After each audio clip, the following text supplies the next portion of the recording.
Salut les créatifs, bienvenue dans cette nouvelle vidéo. J'espère que vous allez bien et j'espère que ça vous plaît de suivre mon aventure de la création de ma saga manga avec l'aide de l'intelligence artificielle sous forme de journal de bord. Je tiens vraiment à remercier mes premiers abonnés et à remercier tout particulièrement aux personnes qui prennent le temps de me lâcher des commentaires et surtout qui vraiment m'encouragent parce que vos commentaires sont vraiment super. Je pense notamment à Raph Sorar, à Bambasso, à Serein Eric.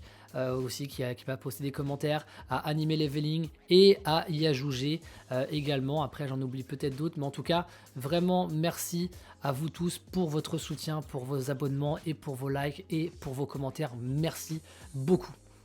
Aujourd'hui dans cette vidéo les amis, on va s'attaquer à la création de nos personnages. Donc ça va se faire en deux étapes. La première étape ça va être de créer un prompt avec Claude qui va nous permettre de créer notre fiche personnage des différents personnages qu'on a dans notre roman. Donc ça va être la première étape, ça va être via le prompt que je vais faire dans Claude. Et ensuite la deuxième étape, ça va être de créer tout simplement le personnage via Midjourney pour pouvoir après le réutiliser dans différentes situations et dans différents décors. Donc on est parti, on passe de l'autre côté. Nous voici donc du côté de Claude, on est sur notre projet manga Wakamantis. Toujours pareil, j'ai mon document de travail qui est là, j'ai mon script, mon prompt pour mon bot pour qu'il soit expert en manga, etc. Et ici, à cet endroit-là, on va pouvoir lui donner notre prompt. Alors, moi j'ai un prompt un peu tout fait dans lequel je vais lui dire tout simplement, tac, peux-tu me faire la fiche personnage de, donc le nom du personnage, là j'entre tout simplement le nom de mon personnage, on va écrire Koa. On enlève bien évidemment ça. En incluant un maximum de détails pour rendre le personnage attachant, utilise le modèle suivant, donc nom du personnage, ça je le mets toujours en langage XML, hein, comme je t'avais dit, je structure toujours comme ça pour pouvoir le remettre après dans ma fiche, dans mon document de suivi. Nom, âge, profession, description physique, histoire personnelle, personnalité, défauts attachants, sombres secrets, motivation, défis et frictions, évolution du personnage.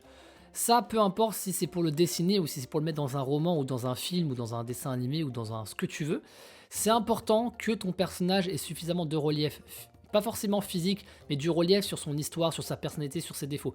Il vaut mieux s'attarder vraiment sur l'aspect histoire du personnage, ses motivations, etc., plus que sur le physique. Dans un manga, c'est important le physique, forcément. Mais dans un roman, c'est pas important puisqu'il faut laisser de la place à l'imagination, comme j'aime le dire. Donc là, vraiment, c'est important de connaître le background du personnage. Et pour ça, on peut demander à Claude de nous générer un petit peu tout ça. Et là, par exemple, pour Koa, il va y aller. Voilà, donc Koa MV, donc ça c'était nous qui l'avions renseigné, on disait qu'il avait 14 ans, profession aspirant Wakamantis, hein, ça c'était bon. Cheveux noirs en bataille, donnant un air rebelle mais attachant, yeux expressifs avec une légère teinte violette comme le Wampe qu'il sauvera, pourquoi pas. Petit pour son âge mais agile et vif, porte des vêtements simples mais bien entretenus, une cicatrice en forme de croissant de lune sur le poignet gauche obtenue en sauvant le Wampi. Donc ça vraiment c'est pas hyper sûr. Histoire personnelle, dernier né d'une famille modeste d'Akita et sans héritage Wakamantis, élevé par sa grand-mère après la disparition mystérieuse de ses parents lors d'une expédition, a grandi en observant secrètement l'entraînement des Wakamantis, promet de s'aligner à développer une connexion naturelle avec les créatures. Personnalité déterminée et persévérant malgré les obstacles, profondément empathique envers toutes les créatures, optimiste même face aux échecs, loyal envers ses amis jusqu'à l'imprudence. Défaut attachant. Parle tout seul quand il est nerveux, créant des situations comiques. Ça peut être intéressant. Trébuche souvent quand il essaie d'impressionner les autres, incapable de mentir sans rougir violemment. Donc ça c'est marrant, ces petits défauts attachants là, c'est vraiment très important, c'est pour ça que je te dis de le mettre dans le prompt de Claude, parce que ça c'est des petites choses qui nous permettent de mieux nous rapprocher du personnage, parce que c'est des choses qu'on a peut-être déjà vues chez quelqu'un ou peut-être nous-mêmes. Donc ça c'est super intéressant, on peut facilement s'identifier, et ça c'est vraiment plutôt cool. Sombre secret, fait des cauchemars récurrents où il voit ses parents transformés en amakri. Cache un fragment de chelet trouvé près des ruines interdites. Peut communiquer avec des créatures dangereuses sans l'aide d'un chelet. Motivation, découvrir la vérité sur la disparition. Bref, on a là vraiment tout un tas d'éléments qui peuvent être vraiment pertinents pour notre histoire. Moi, de mon côté, j'ai déjà un background pour mon personnage, donc je ne vais pas me servir de tout ce qu'il a mis, je vais pouvoir en réutiliser.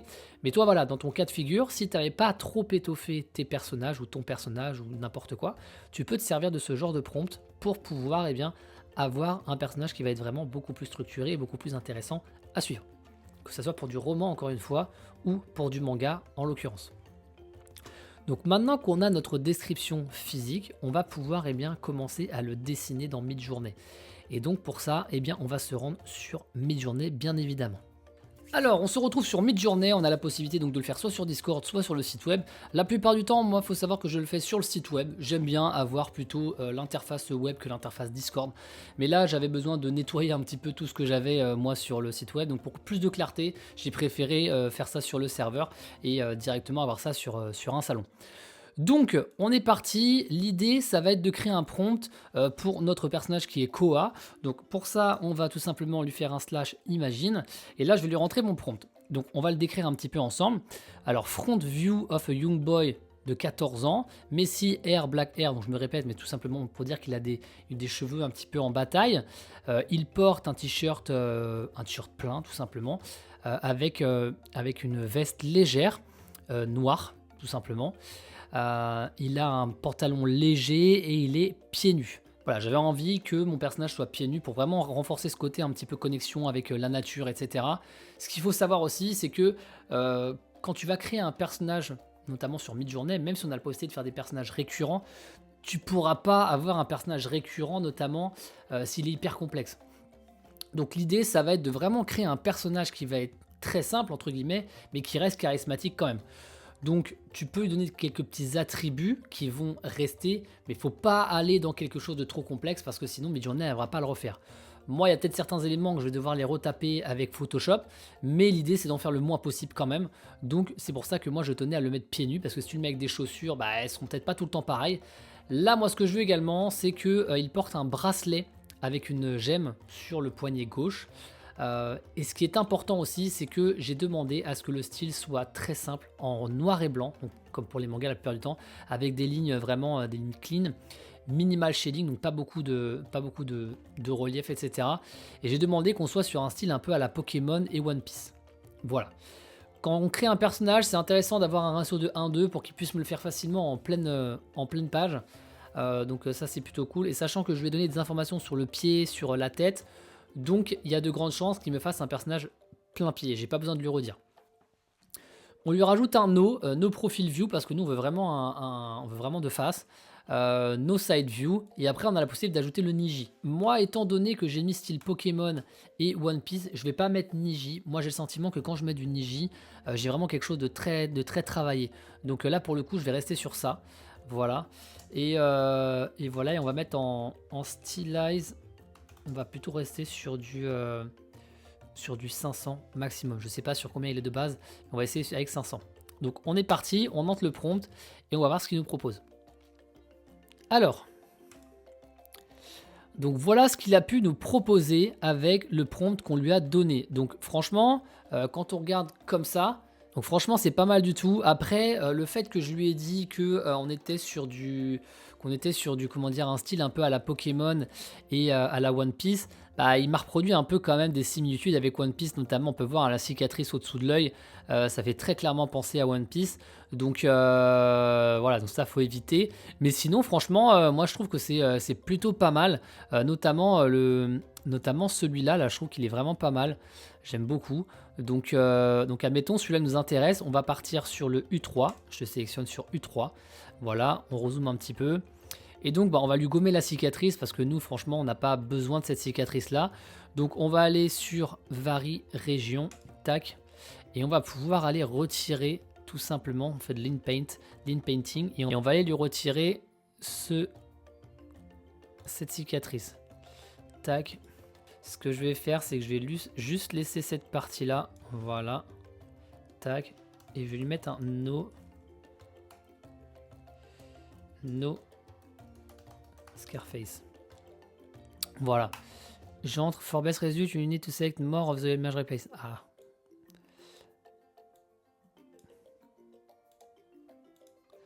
Ça, c'est un peu galère.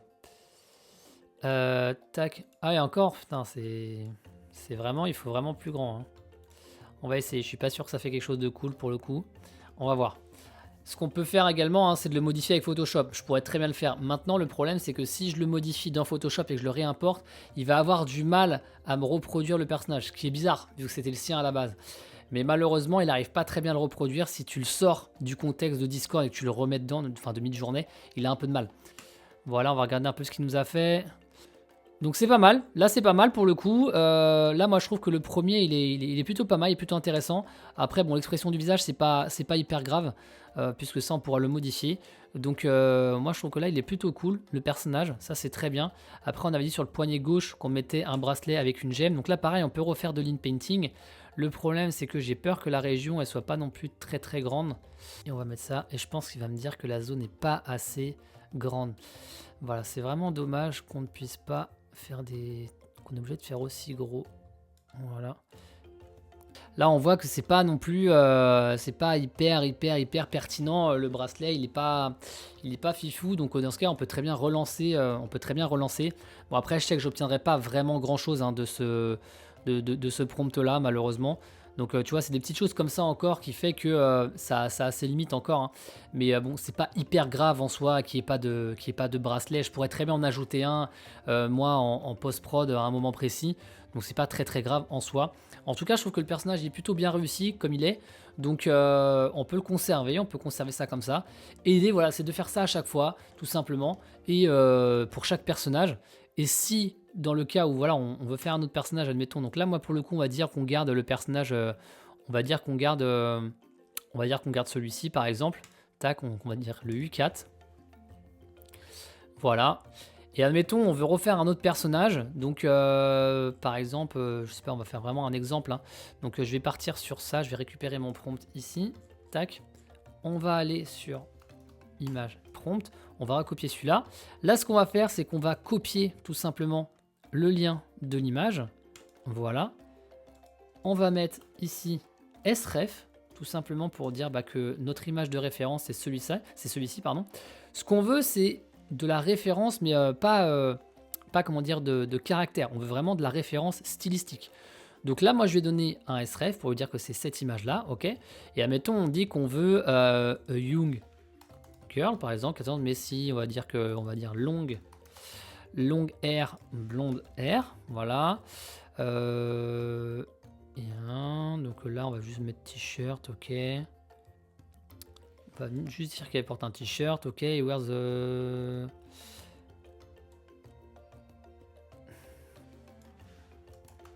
Voilà, elle a une jupe, elle est pieds nus, elle porte un bracelet nanan, donc là on va essayer aussi. On redit encore simple black and white manga with clean lines minimal.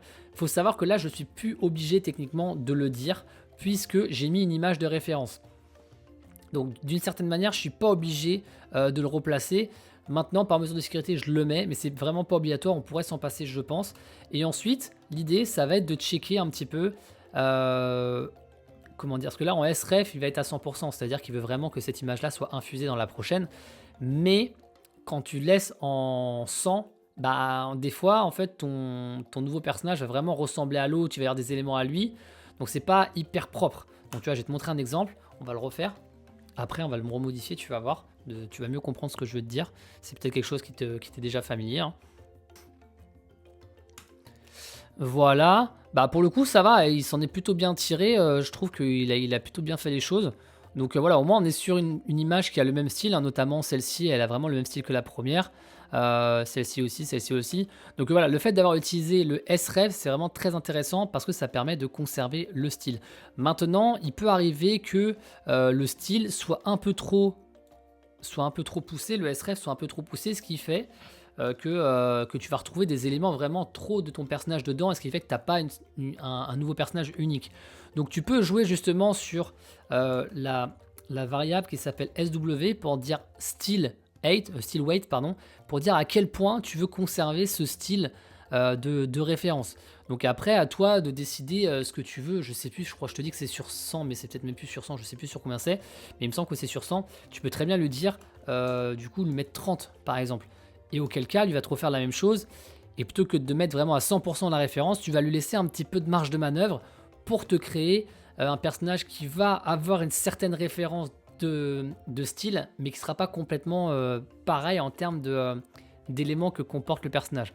Parce que tu verras que des fois, il va vraiment tout te mettre. Surtout dans les styles où tu as de la couleur, etc. Il va avoir beaucoup plus de mal. Tu vois, là, il a eu beaucoup plus de marge de manœuvre et il se permet, par exemple, de le mettre des cheveux un peu plus longs, d'avoir vraiment beaucoup plus de flexibilité, tu vois, notamment sur ce personnage-là. Et ça, c'est plutôt intéressant. Après, c'est peut-être un peu trop 3D pour ce qu'on veut faire nous. Donc voilà. Mais en tout cas, bon, on fait comme ça pour avoir nos personnages. Et là, c'est plutôt propre. Et encore que lui aussi, il est un peu complexe en termes de créa. C'est-à-dire que par rapport à un manga simple comme One Piece, on est sur quelque chose qui est un peu plus complexe avec pas mal de dégradés de couleurs. Alors dans One Piece, on est vraiment sur du blanc et du noir. Donc à voir si on conserve ça. Mais en tout cas, l'idée c'est de taper un prompt comme ça. Et puis après, bah, c'est un peu au petit bonheur la chance entre guillemets. À force de regarder ce qu'il nous propose, à relancer des variations, etc. Et puis petit à petit, on arrive à créer notre personnage. Et là en l'occurrence, moi franchement, je trouve qu'il est plutôt pas mal pour le coup. Donc voilà les amis pour cette vidéo. Encore une fois, je ne veux pas te faire perdre trop de temps avec des vidéos trop longues. C'est vraiment juste pour te montrer mon processus créatif. Là, tu vois, on a généré des personnages avec l'IA, notamment Claude, qui nous permet d'avoir une description, ce qui nous permet d'ajuster notre prompt derrière pour créer un personnage manga qui va correspondre du coup aux descriptions physiques que nous a donné Claude. Ensuite, eh bien, on ajuste, on peaufine, hein, c'est un petit peu au petit bonheur l'agence comme je t'ai dit, avec un prompt solide, un prompt simple, on relance le style que l'on souhaite avoir, et à partir de là, on va soit relancer la commande, changer le prompt, pour obtenir eh bien, le personnage que l'on souhaite. Une fois qu'on a fait ça, on fait ça sur chaque personnage, on se fait un petit dossier et on met tous nos personnages dedans afin de pouvoir les réutiliser par la suite. Donc dans une prochaine vidéo, on va vraiment se focaliser uniquement sur la création des personnages avec Midjourney. Soit je te ferai en accéléré, soit je te ferai un mix des deux, pour que vraiment tu puisses avoir une vue d'ensemble de tous les personnages que j'ai dans ma saga Wakamantis en manga. Je te dis à la prochaine et en attendant, amuse-toi bien dans les plaisirs créatifs. Ciao. Créons un manga ensemble, toi et moi. Ensemble on y arrivera. De l'idée au papier, rien ne nous arrêtera. Imaginons ce nouveau monde.